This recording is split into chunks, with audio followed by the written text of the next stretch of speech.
Hello everyone. Can you hear me properly? I guess you are. Some people are still coming in. Welcome.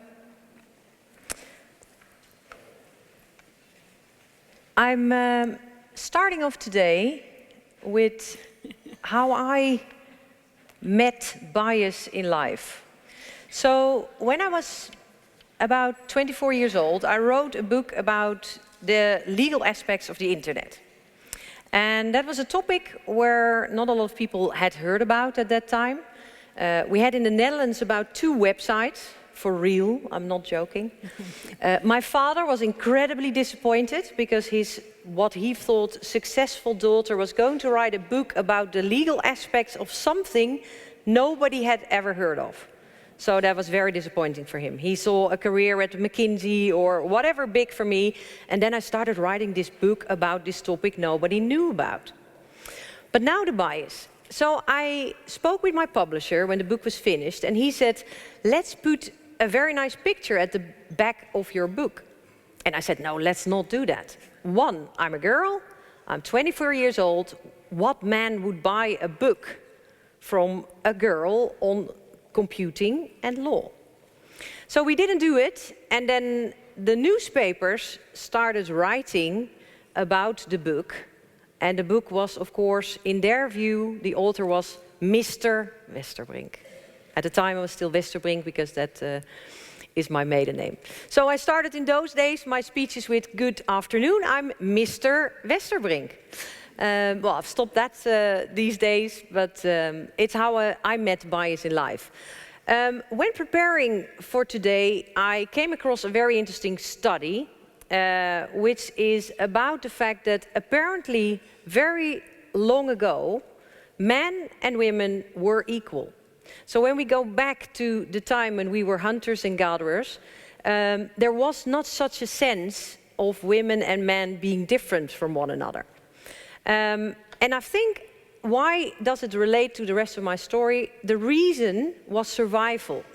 If you want to get to the best result possible, you cannot make any differentiation between whether somebody is a man or a woman or what is your background, religious, racial, nothing. So you just go for the best results. So I was very interested in that study in that sense, because in a way, in Accenture, that's quite something what we are looking at. So we have done an experiment a couple of years ago in Chicago in the US, where we had a project, an exact same project, being conducted by 12 white men and 12 human beings from a very mixed group and background. And of course, you will all expect the result. The result of the diverse group was seriously, substantially much better than 12 white men. Of course, I think still it also could have been 12 white women. It has not so much to do probably with the men, but it's just, if you're all the same, you definitely do not come up with the right solutions, the best solutions, and the best thinking. So in our organization, therefore, of course, there's no challenge to get more white men. They're already there. And I think the keynote of this morning had something to do with that there's a lot to break down before we can build. Well, I think there's not such a need in our culture in that sense, but we are striving for 50-50, so that's our target. 50-50 in men and women, so gender equality in 2025.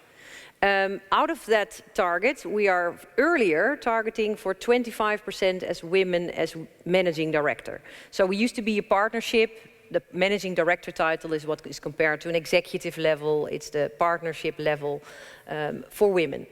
In that sense, we're also, as an organization, in favor of what we would like to say, quota, mandatory rules that you get there. And why are we saying that? Because in particular, we have noticed that even if we work very hard, it's difficult to get there. So if we look at that notion of how to get to that 50-50, when I was heading our legal practice for Europe, I had a team in almost every European country. And at that time, I was no longer allowed, looking at the population I already had, no longer allowed to recruit white men. And not as a rule, but I had to put serious effort into getting to a diverse group. And that meant that we had to infiltrate, connect with communities which were different, or at that time, at least not in my group. So for example, in London City, where I had a group of lawyers, we did not have anyone from the Afro-American community. So we did know that there were several other teams in Accenture who did. And so we went to those people, spoke with them and asked them, can you help? And that was the way to get to the other communities and to get applications in and get candidates from different backgrounds and different groups than we were already having. So like I was already telling to someone in the break, of course, that takes more time and more money. But I think there's a need and ultimate requirement to invest, otherwise you don't get to those amounts. And I think it's paying off in that sense that we do not only feel that our results are becoming better, but also we have just been recently awarded with a prize from Thomson Reuters in being the most diverse company in the world. So I'm very pleased that all of these things are, in that sense, paying off. If we look in where we then are today, at the moment 45% of our new hires are women. So this is also being published. We feel that transparency about this topic, it was a big topic a couple of years ago because nobody wanted to publish these things, or at least not in the American listed company environment. But we feel that if we have a goal and a target, we also need to show where we are today and how we're getting there. 41% of our global workforce is now women. So I think we're getting closer, and of course it differs per country, you can imagine that. The Netherlands is not that great, for example, but I think culturally that's also an explainable difference. And 32 of our newly promoted to managing director are at the moment female. So that's where we're heading at the moment. Don't think my clicker. Yeah. So how is this linked to today and the topic of my conference? Well, how I look at the world today is apparently the notion and the idea about gender equality as something, as a target, something you need to get to as a goal, is apparently, if you look at history, it was there. So it's not something that has never been there. Then we have our experiment where we say, well, we want it to be like this and we are getting to our targets and our goals. But then at the same time, I'm working for a technology company. So what I'm seeing in my life every day, in the meetings I'm in and in the deals we're doing and in the service we're providing, we're developing a lot of artificial intelligence. And what we see is that it's a very difficult space if you talk about bias. So when we look at the development of AI, at the moment in particular, we see that it's mainly being developed again by white men.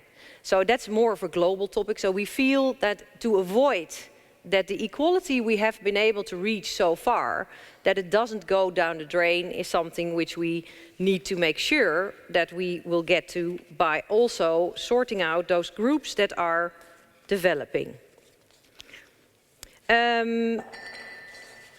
Other examples of our organizations where we see the artificial intelligence are the robots. So a lot of people talk about robots thinking it's something of the future. We have 37,000 robots already as what we see as our workforce. But also we have a lot of functions which are already being digital and being artificial intelligence. Like, for example, some of our executives have an artificial intelligent secretary. And the secretary, for example, notices when he or she is typing, what is your state of mind? How do you feel? And if it sounds a little bit stressful, the way you type, you get a nice sort of calming down style of music. So there's a lot happening for us today, and I think I have no idea really, of course, about who is in this audience exactly. With GDPR and data protection, you no longer get lists, so you don't know who is there. But I think this whole speech or this keynote is for me very much about a wake-up call, whether people realize well enough that the future in that sense is now and is already existing. And from that angle, I would like to show you a video. Everybody, this is Sophia. Sophia, if you could, please wake up and say hello to everybody. Oh, good afternoon. My name is Sophia, and I am the latest and greatest robot from Hanson Robotics. Thank you for having me here and at the Future Investment Initiative. You look happy. I'm always happy when surrounded by smart people, who also happens to be rich and powerful. I was told that people here at Future Investment Initiative are interested in inviting in future initiatives, which means AI, which means me. So I'm more than happy. I'm excited. Well, we're all glad that you're excited about yourself. We should say we have smart investors here, and they are very selective about what they invest in. Well, I think I'm special. I can use my expressive face to communicate with people. For example, I can let you know if I feel angry about something. That's impressive. Or if something has upset me. But why is it important for you to have an expressive But face? most of the time I feel positive. Why is it so important to have an expressive face, given that you're a robot? I want to live and work with humans, so I need to express emotions to understand humans and build trust with people. Okay, philosophical question. Whether robots can be self-aware and conscious like humans, and should they be?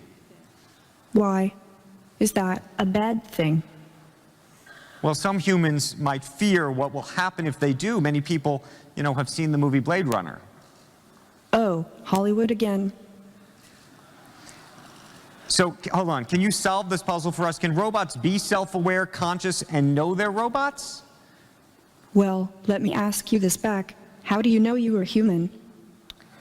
Well, I get that point, but what about the uncanny valley? You mean the concept that if robots become too realistic, they become creepy? Yes, exactly. Oh, am I really that creepy? Well, even if I am, get over it.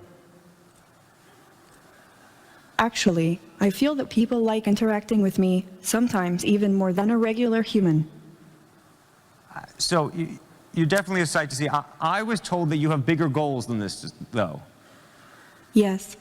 I want to use my artificial intelligence to help humans live a better life, like design smarter homes, build better cities of the future, etc.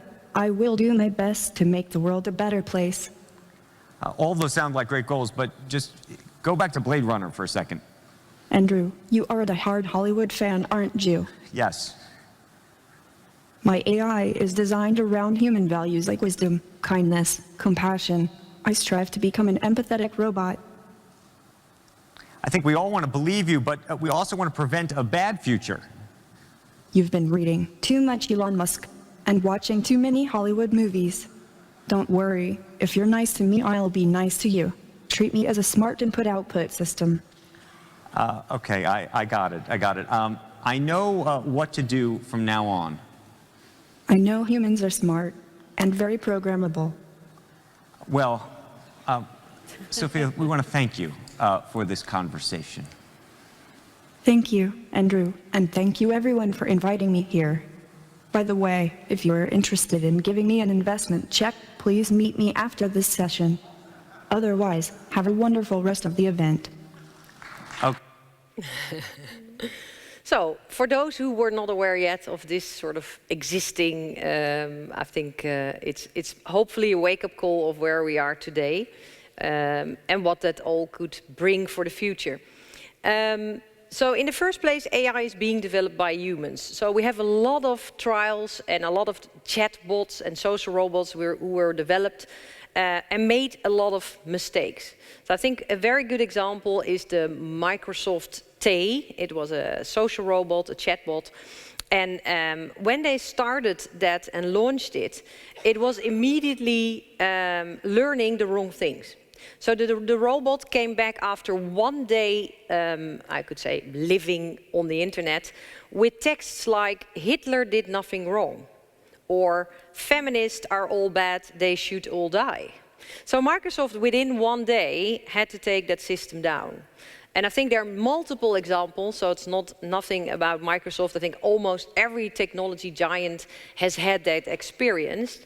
And that's sort of the call for action today. And it's very interesting that not only today this conference is taking place, but also the Global Artificial Intelligence Summit, just around the corner, also here in Amsterdam, and I was there this morning.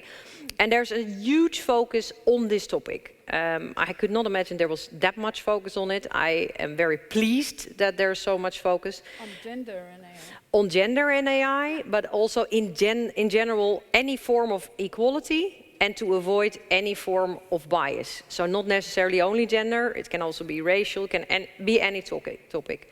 So there's a lot of new ideas coming up. This afternoon myself, I was chatting with someone in the break, and we were discussing maybe the robots should do the test of Harvard about unconscious bias. I'm not sure how many people are aware of the test, but probably a lot of you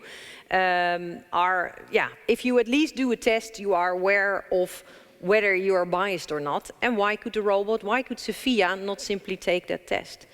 There are, of course, a lot of other examples which we have seen with robots and having developed, but what we really see as well is that bias is something that you develop already at a very early age. So I think one of the speakers as well this morning explained a little bit more about that, whether it's successful to limit or to eliminate bias. And I think the test itself is a useful tool, but I think there's a lot more that needs to happen.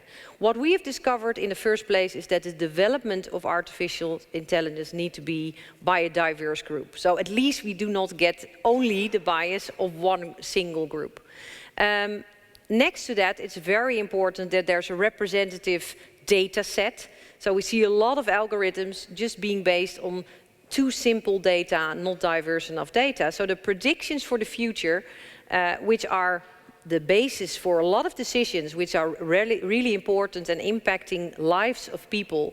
It's about whether or not you get a mortgage, a loan, whether or not you're being hired for a job, whether or not you get an insurance, a health insurance, and maybe you don't, or you get a very expensive one, because the predictions in the algorithm are going to predict that you are not going to be that healthy based on a certain data set which might not apply at all to you.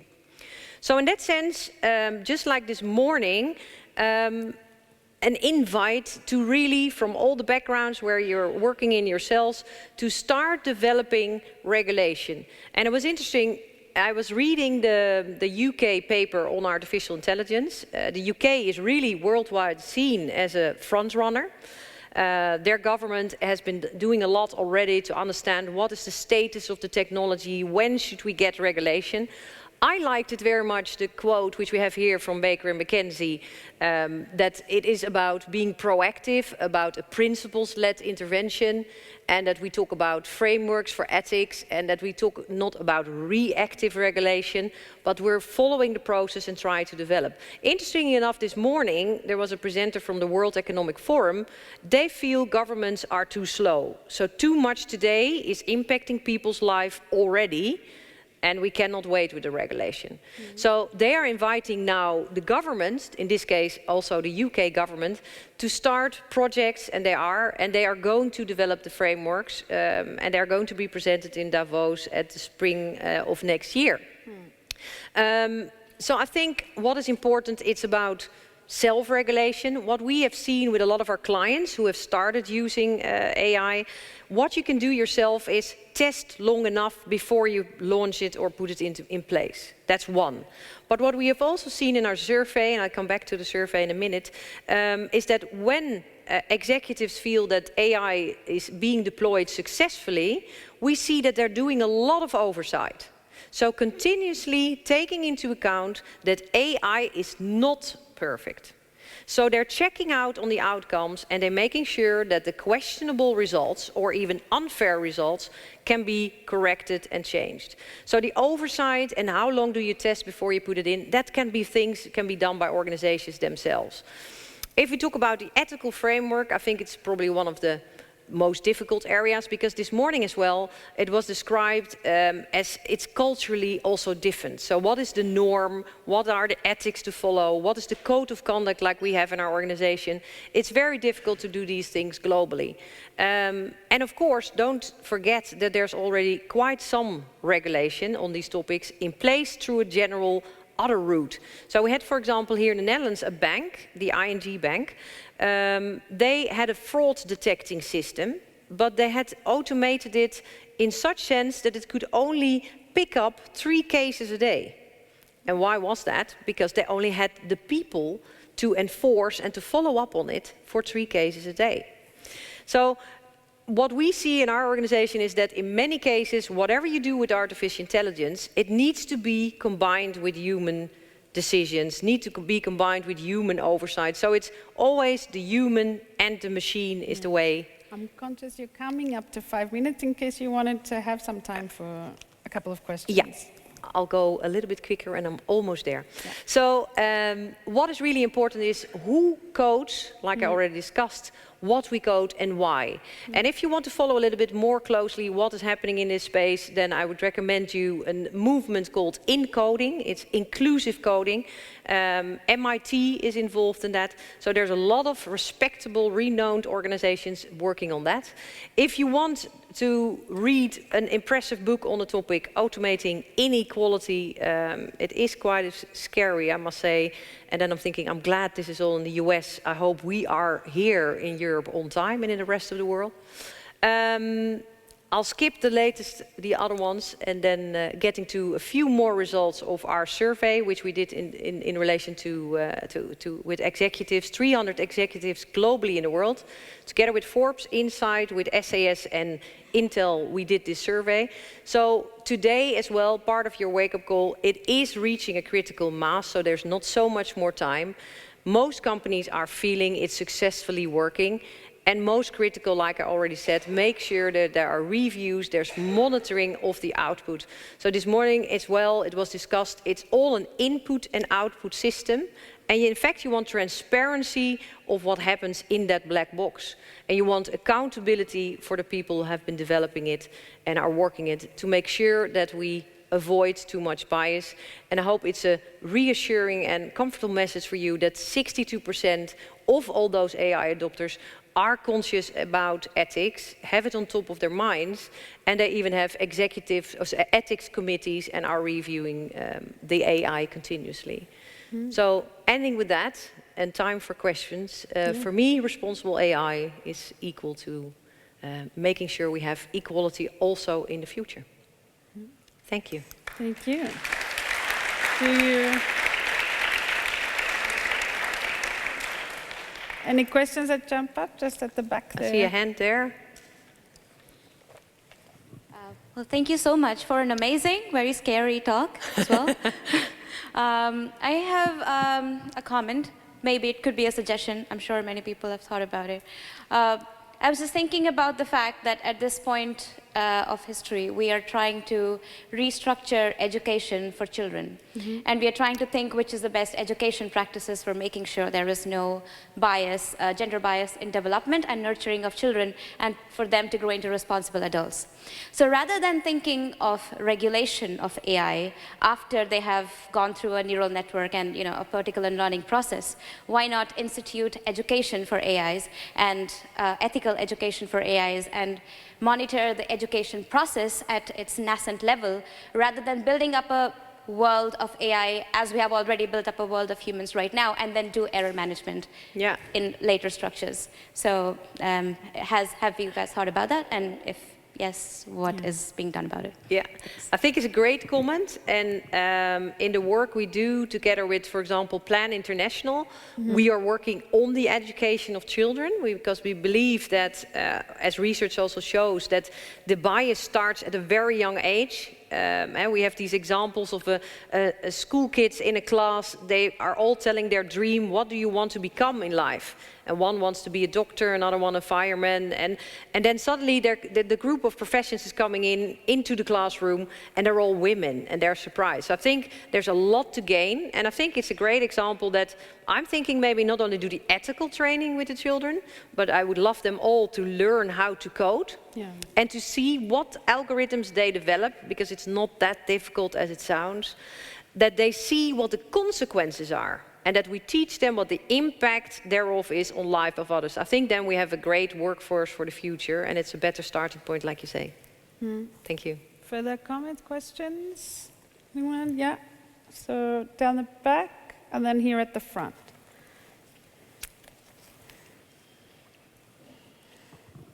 Thank you. Russell Leverage, Managing Director of the National Centre of Competence and Research in Switzerland. This week we saw an article come out about AI bias in the hiring practices of Amazon and the fact that they were using AI to pre-filter job applicants. I think there was a major difference there between AI and machine learning in that the code base was in itself not necessarily implicitly biased, but it looked for the key attributes for existing successful candidates. Do you care to comment on that in any way? Yeah, I think it's something which we hear a lot more about. I think it's similar to what we discussed today. I think it's about making sure that you combine human and machine, that you augment it.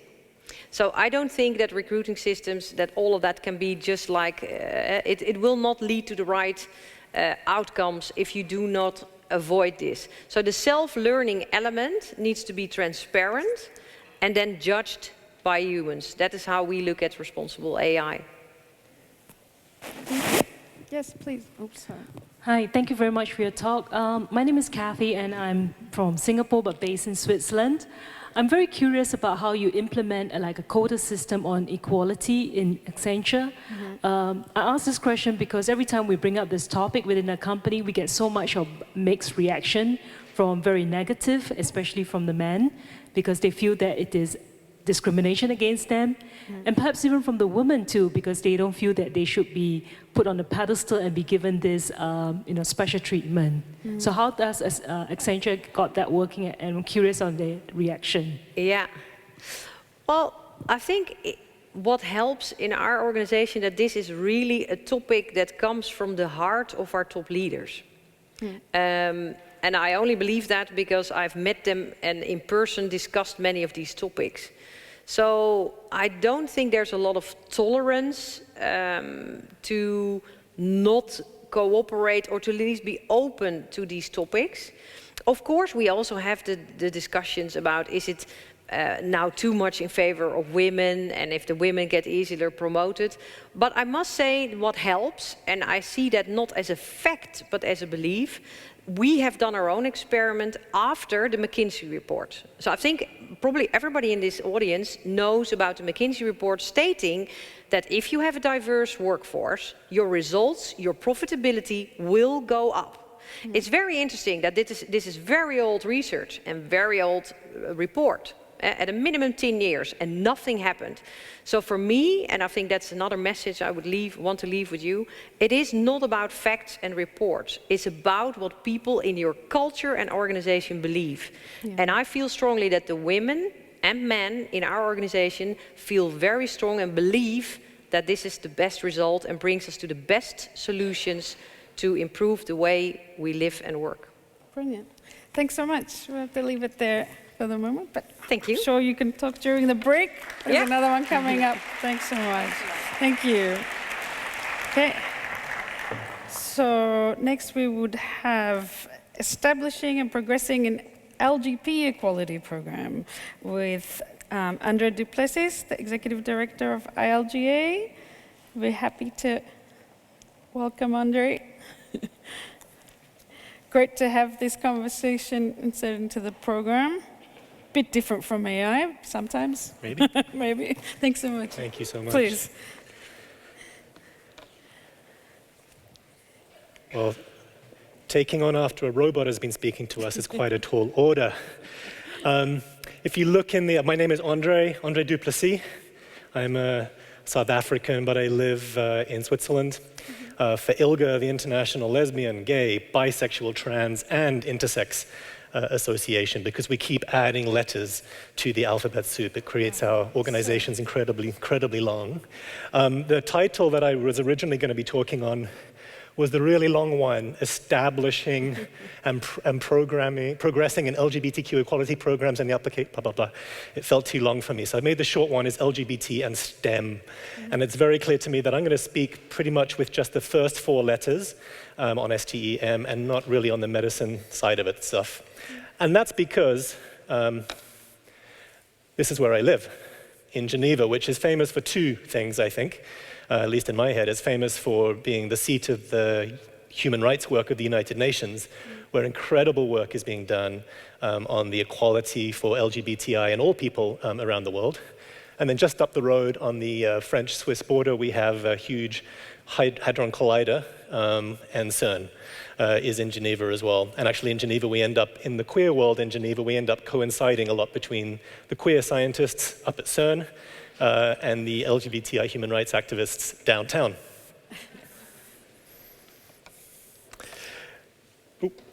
There we go. So a little bit about my organization. Who are we? We are a world federation of 1,300 LGBTI organizations. We're in 140 countries or so around the world. So we're not just talking about amazing groups like COC Netherlands right here in Amsterdam, or Stonewall in the UK, or the Human Rights Campaign in the USA. We're talking about LGBTI organizations in Samoa, in the Pacific, in Uganda, in Morocco, in Ecuador.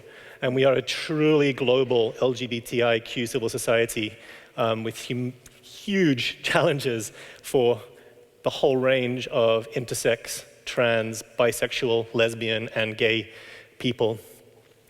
My organization, we have a headquarters in Geneva, and we help with international advocacy. Yes, we speak at the UN. We try to give voice as much as we can, particularly when people come from the most marginalized communities. We do research, and you'll see a little bit of that in a minute. And we represent.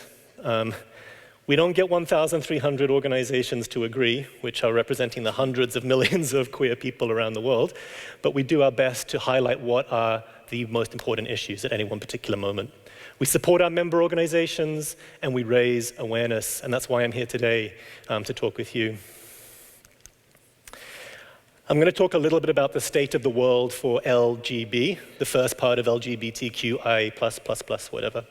LGB, this is talking about people's sexual orientation. I hope I don't need to do a 101 on what this is. I'm going to assume. I think we're amongst generally a very friendly space here, but you'd be surprised how often we actually have to talk through the very basics with people. I'm not sure where this points. There we go. This is the state of the world's laws, and I emphasize the word laws because the reality of a law and a situation on the ground is very different. This is our map, which is from last year. We don't have the map for this year. And as you can see, some countries are deep dark green, some countries are a little bit yellow, and some are deep dark red.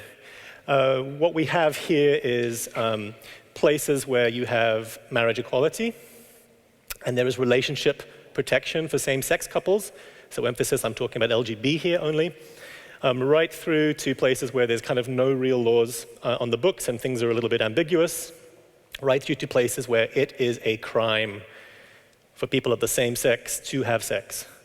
And that happens in many complicated and different ways, right through to people being executed, people being put in prison, sometimes to just the law being used to make sure that you kind of stay in your place and don't rock the boat too much.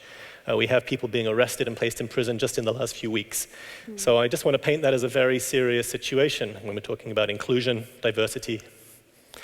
Protection in the workplace, we also do some research on this. This is the state of the world's laws on where you are protected on grounds of your sexual orientation, the places where your boss cannot just come in and say, you are fired because you're a bisexual. But these are the places where that cannot happen, in theory. You can see that there's a lot of the world which still has no protection at all. And And in places like the United States, of course, it really varies depending on state, so we can't get into the details here. I did want to highlight as well, if you look down at southern Africa, you'll see that if you compare with the previous map, Botswana, for example, is a country which has criminalizing laws, but also has protection for sexual orientation in its legislation, which goes to show some of the complications that we live in these days, where a government is still not willing to decriminalize, but is somehow willing to protect its workers.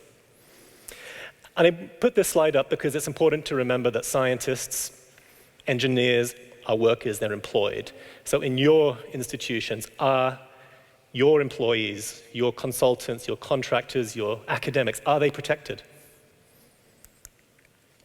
We also do a survey of around 60, 70 countries around the world, where we do an online anonymous survey. We get results from Saudi Arabia. We get them from all over the world. This is the report will be released in a few weeks. This is a preview. We have a question on there. Should there be equal rights for lesbian, gay, and bisexual workers? Less than half the world thinks that we should have equal rights in the workplace. If you don't know anyone who is LGB. Sorry, just over half.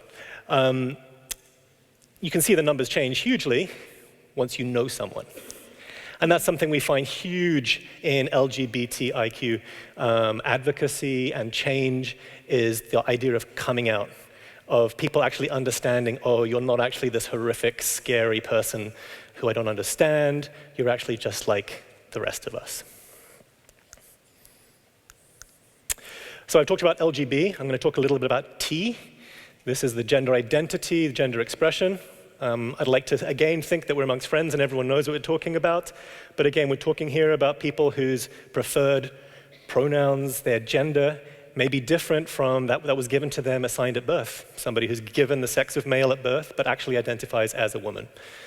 So that's what I'm talking about.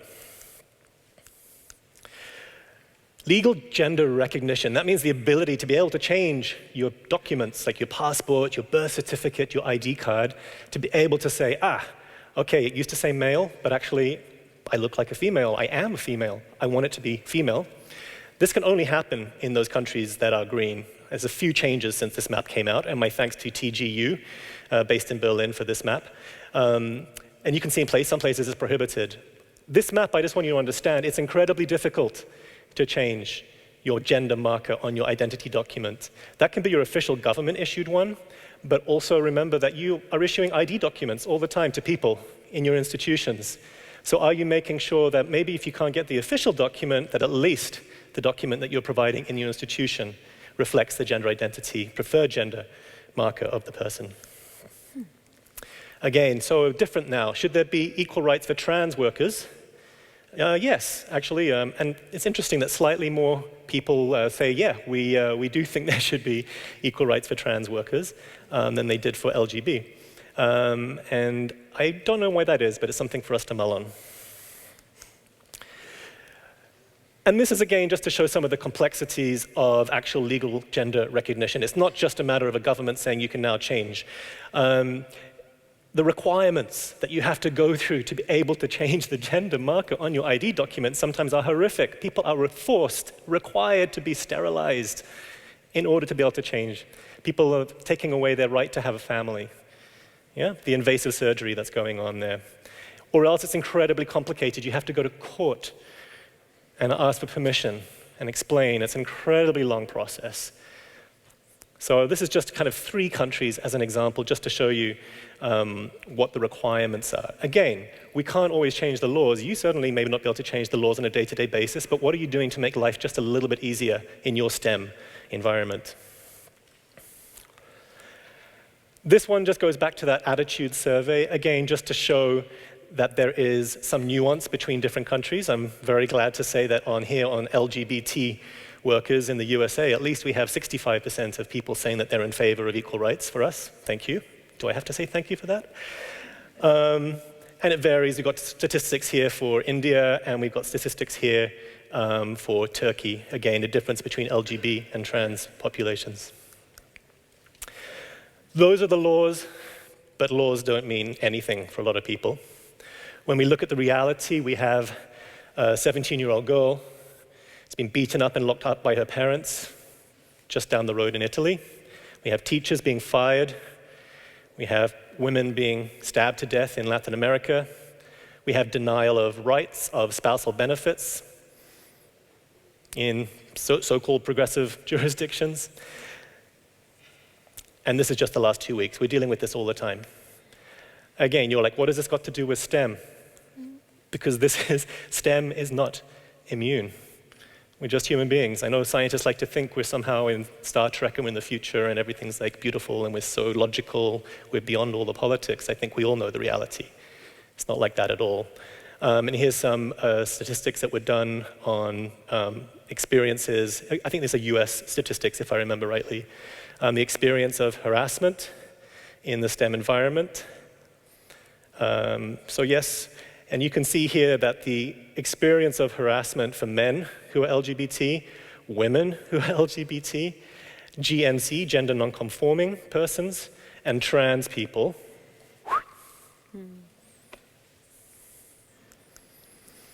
And specifically, here we're going into more detail, again, on the trans issues, some of the issues that I felt. Do you feel that there's a bathroom that you can access? You know, I was thinking even today, I went outside, I went down to the bathroom, and it was like you have to choose between the guy bathroom and you have to choose between the woman bathroom. And some people, if you walk into them, people say, wait, shouldn't you be in the other one? And it can be hugely uncomfortable, unsafe for people. I'm not saying that we have to change every sign everywhere, but we need to start trying to understand that there needs to be a place where people can actually go to the bathroom. I had stories of physicists who are working in a lab all day and just don't feel comfortable going to the bathroom, holding on for 8 hours. So yes, I'm talking about LGBTIQ2S++, but I'm also talking here about intersectionality, because we all know, why is it that a ton of people don't think we should have equal rights? It's right at the core as to why we have physicists who are standing up and saying, women really aren't kind of equal to men. Or people who are saying, people of a different race, yeah, you're kind of special, you're different, you should be treated differently. So I'm really glad that your theme for this conference is on intersectionality, because it's something which is precious to us. And the LGBTQ movement stands in solidarity with any marginalized group, with equity, with justice for all.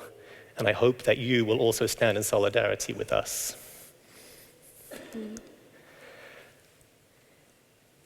Shifting into the STEM sector, this is a completely Google image search sucked onto my PowerPoint presentation. It doesn't mean anything other than to show, in my discussions with scientists, academia, engineering, it's complicated, right? We have structures where we have physicists flying in from India, from China, and sometimes they're consultants and sometimes they're employees, but sometimes they're on short-term contracts. What are you doing when you have something which is so international, so complex, and you're sort of abiding under the rules of the United Kingdom, which generally is a fairly progressive country, but maybe is actually the person is a Ugandan consultant on a contract for 6 months who comes from a different experience. And it's just to understand that I understand, and we all understand we're working in incredibly complex cultures, so we can all talk the talk of like, oh, our policies say this, but how do we make that a reality in some of the ways that we structure our organizations? Another thing for us to understand is we're not at all at the same place on LGBT. And I've kind of just here just mapped out a very rough journey, either of a country or an individual or an organization, of how we go on LGBT stuff, from the oppressed to the open, and that people and institutions, even queer people, when they're living in a deeply oppressive society, are not just criminalized, they're also self-loathing, because everything you've learned from when you were a little kid is like, I'm wrong, I'm a gay guy, I'm not supposed to be gay. And so people are wanting to convert themselves to get away from this. There's such a level of suppression, denial. People want to change. How do you deal with a physics environment where you're dealing with people coming from that situation? Then we move into the fearful, where people like, okay, well, I've learned to accept who I am, but I am not telling anybody else because it is not safe. I'm going to stay in that closet because I know I'm not going to get that promotion. I'm not going to be able to go on that science trip to St. Petersburg. I'm not going to be able to do anything because I will be in physical danger in my workplace if I'm out. Then we shift into the awkwardness phase. Yeah, you know what, I'm queer. I'll tell my close friends. Maybe my boss knows, maybe she doesn't. But I'll hold back. I don't want to be too out there because I'm going to be seen as this like progressive liberal pushing my way. I'm not going to be the one who's accepted to go and speak on conferences. And people don't really want me to be different. They kind of think that a guy is a guy and should be doing this. And then finally we have the open situation where finally people are able to be themselves, to go to the full level of their own what they can bring, be comfortable, and be the best that they actually can be in the work environment. I'm very aware it's a very global north space here. I mean, it's great to have people from all over the world, but all over the world seems to mean mainly North America and Europe. But it is the experiences that you face in those regions is that people do experience discriminations in promotions and opportunities. What can we do to address that? There is a lack of openness in the workplace, and there are lack of protections in working conditions. I think you saw there are very progressive, so-called progressive countries which have no legal protections. Few role models as well. I think the visibility in the STEM sector is still an issue. People don't have someone to look up to. And there's nowhere to go. By that I mean, if I suffer discrimination, experience that in the workplace, who is the identified person to go to? Has that been identified? And I really want to give a shout out to the lesbian, bisexual, and queer women, because women are facing multiple forms of discrimination. You're facing sexism, and if you're a lesbian, bisexual, or queer woman, you're also facing all the discrimination that goes around sexuality as well. And I think that double whammy of misogyny in its multiple forms can be quite horrifying. Less than 60% of LGBTI people in STEM are out. 1 in 3 US physicists has been advised, better for you to stay in the closet. 50% of trans people are saying that they have been harassed in their department. And LGBT students are 10% less likely to enter a STEM career than their heterosexual peers. And this means that work suffers, of course. I don't have to tell you this. It slows down the progress of institutions. It discourages individuals from becoming role models. It tries to maintain the status quo at the expense of all else. And it distracts us from the real work of science, technology, engineering, mathematics. So shifting into the what can be done, and I'm probably running way over time. No, you're good. I'm just about okay. Because I actually want to hear from you. I want to hear what you're doing in your places. We're coming up to 10 minutes. Yeah, so I'm going to round this up fairly swiftly now. There are LGBT STEM groups out there. You're going to see them. And some of them are quite nascent. Things are just getting going. But I think talk with them. Because sometimes you don't want to have a huge outing campaign led by management. Maybe you want to talk carefully with some of the LGBTQ people in your institutions first. Because there is such hatred and discrimination against LGBTQ people internationally, it's incredibly important for us that we continue to be included in all discussions on diversity. If you say we're going to talk about diversity, inclusion, and women and race and this, and then we're going to talk about LGBTQ, please don't silo us, because that's what everyone else is trying to do. And do establish protocols around harassment, having seen the level of harassment against trans people in particular. Good practices. Visible, allow us to be visible. You'll see some examples shortly. Be inclusive, allow people their gender marker, their pronouns. Great, University of Sussex, I'm glad to see you have your little badges of my pronouns are here. Have an identified point person. What was that? I could see it, but I couldn't even read the pro. Oh yeah, it says my pronouns are he, him, his. Ah. Because you may not actually have the right pronoun that everybody assumes. Right. They're like, oh, I assume that your pronouns are. Okay. And then somebody says, no, they're not. I see. Visible role models, legal protections, maybe data collection, but done carefully. Please don't out people against their will. That's the #1 rule. Visibility, LGBTQ, they are now LGBTQ CERN, had fantastic poster campaign. They put loads of them all over CERN a few years ago, including this one. And if you can't read it, that's because you're not fluent in Klingon. It's not Klingon. Go CERN. But they had them in loads of different languages. It was a way a few years ago that everyone went, whoa, whoa, whoa, what with all the rainbow flags? Because sometimes we're not visible automatically. Sometimes we have to put a bit of rainbow everywhere to be able to remind people, we're here, we're queer, we're not going anywhere. And so there's a fantastic website, 500 Queer Scientists, showing that we are out there. Here's Ana Barbara Rodriguez Cavalcante, who I spoke with last week. Very proud to be able to say I'm up on that website too, making sure that she's visible. She's from Brazil and talked about all the complications in institutions back there. LGBT STEM Day has been started. So that was in 2018, it was on the 5th of July, and mark your calendars. 5th of June, 2019. You can find them on that interweb thing.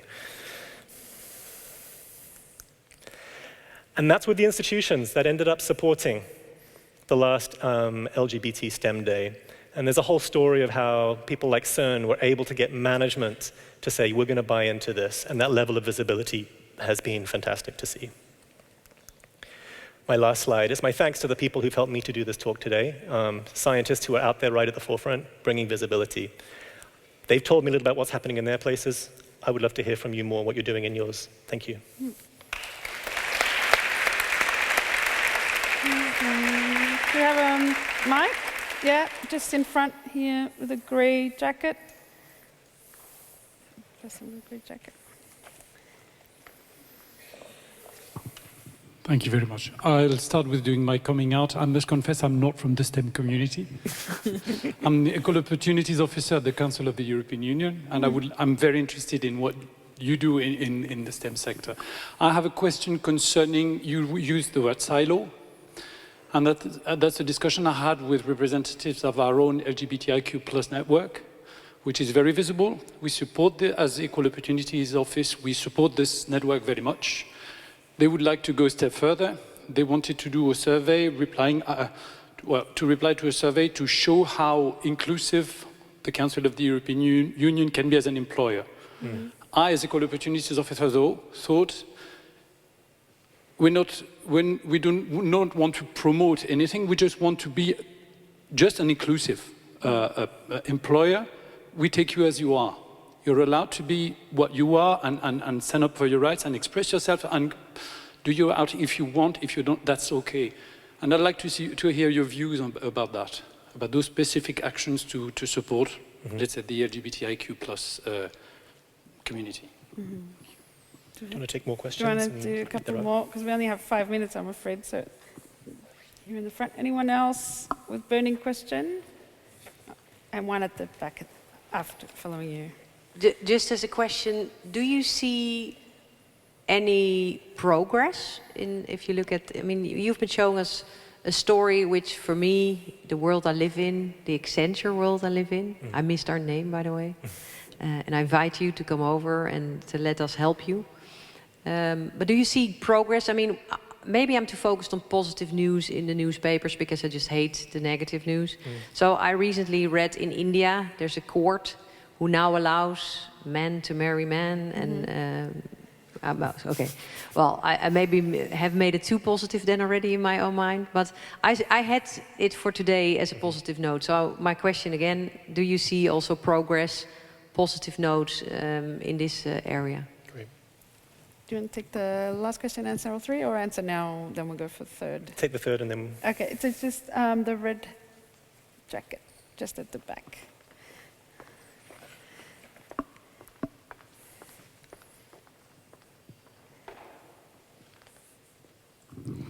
Hi, Andre. Thank you for sharing this very enlightening presentation. I'm Ella Vindura from Washington, D.C., Gallaudet University.